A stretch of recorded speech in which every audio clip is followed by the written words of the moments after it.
everybody, welcome back to Montreal in real life. I'm Montreal and this is my story. Today I'm going to be telling you a little more detail about these kind of in-between acts of the narcissist. So as usual, I'm not going to try and make it too detailed, but just for your content warning, there is going to be mention of scheduling, weight management, possessiveness, and just overall narcissistic behavior.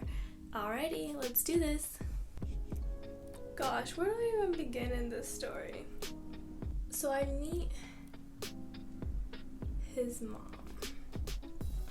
And so as I explained in my last video, he didn't really like his mom. And so the thing is, I don't know if he was just telling me that for a couple of reasons. One, to manipulate me into not being upset with him and taking his side. And well, I think that was the main purpose, but I don't know if he was actually just telling me too because he knew that she was planning to visit. My family was coming because I was graduating. I don't know why she was coming at the end of the school year when he's about to go home, but she came literally the next day, and I didn't know about it. He was just like, oh, do you want to come have dinner with me and my mom? And I was like, your mom's here? Also, you want me to meet your mom? I guess. And I did. It was really uncomfortable a little bit. Here's the thing is, he says some stuff went down in his household, which I can't attest to or not attest to because I wasn't there, and I'm not gonna say someone is making up their abuse. It's just hard to understand because of how he was this true or not true? I can't say oh, his mom seemed nice to me, because that's one of the worst things you can do. If someone said oh, he seemed nice to me all this time when he's doing all this crazy stuff to me.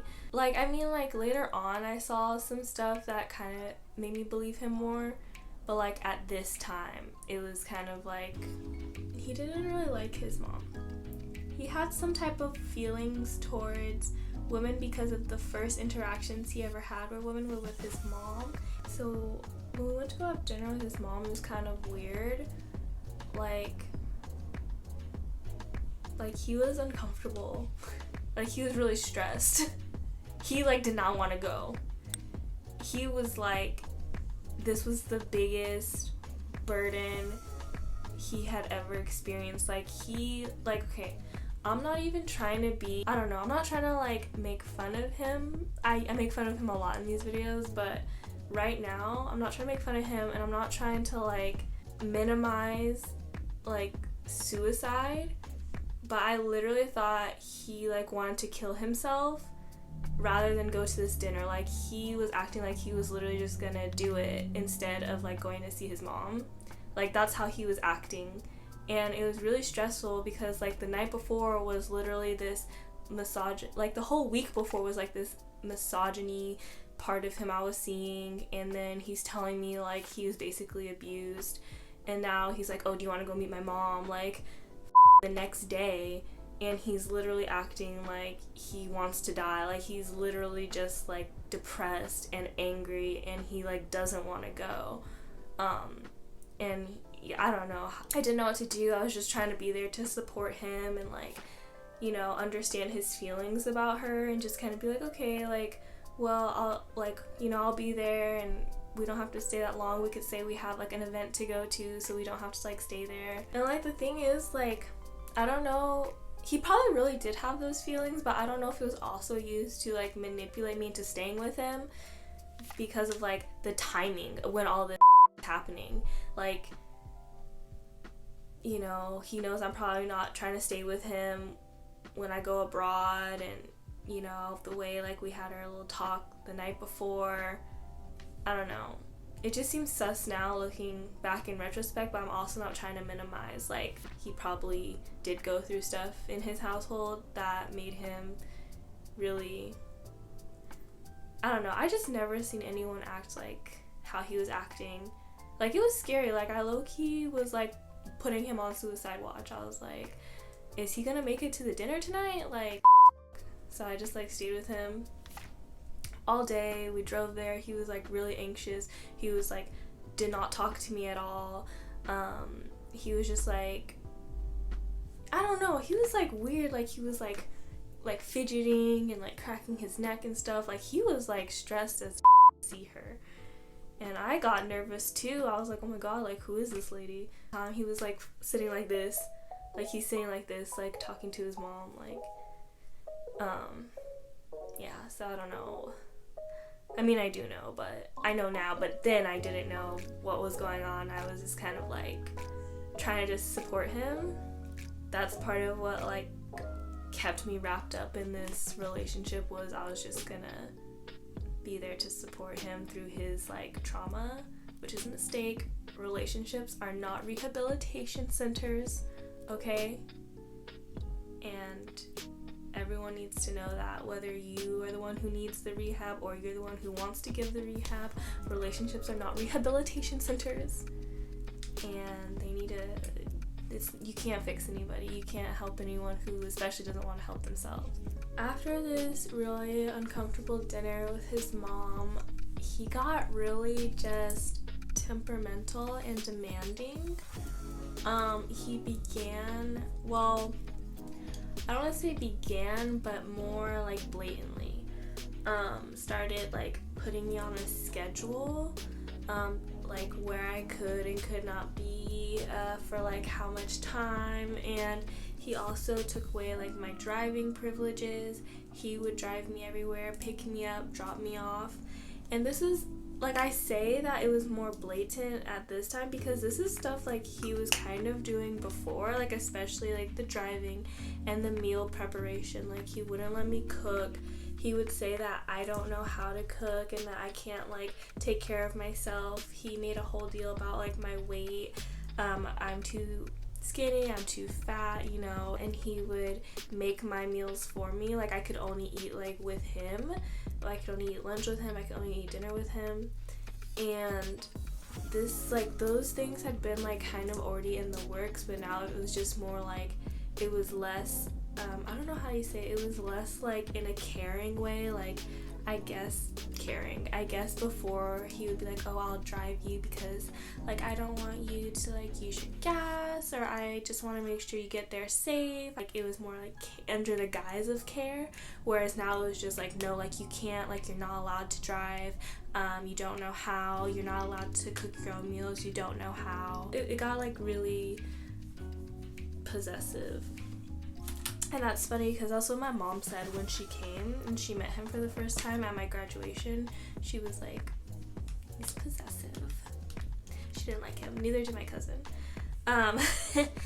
Because that's another thing too, like that kind of made me mad.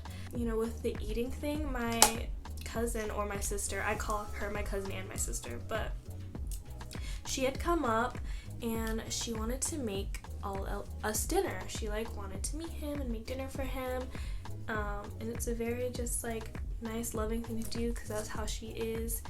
And so I even asked him like, oh my, like I told him like my sister's making dinner for us, like what do you want to eat, like we're going to the store. And he told us like the stuff he wanted to eat. We go to the store, buy it, cook it. He comes over for dinner and he's like, oh, I already ate. And I was mad because I was mad disrespectful to my sister and like taking the time to like go get the ingredients, make the dinner, and like want to meet him. And then it was like we need to go somewhere, and or like we met up with some of my other friends because I wanted to show her around. Oh, we were trying to go to.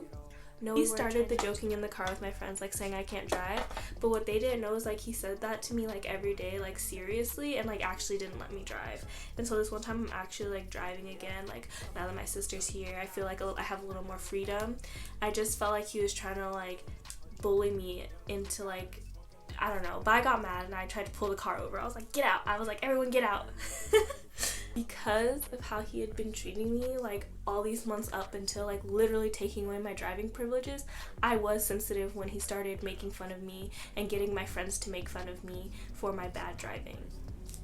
By the way, he has like 6 car accidents on his record and I have 0. I took a course to be domestic violence, sexual assault, and human trafficking prevention and response certified, and one of the people who was there was also a survivor of domestic violence, and she talked about being scheduled as well and scheduling for sex.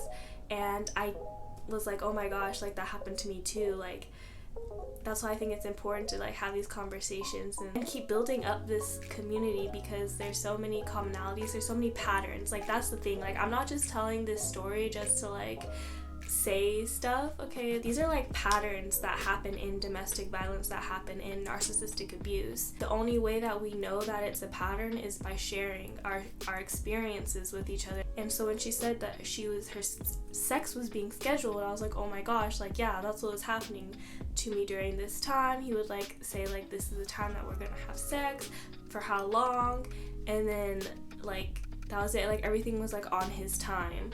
And yeah, it's part of like manipulation and control and just reduction of autonomy that happens in these type of relationships. So just let you know, look out for that pattern.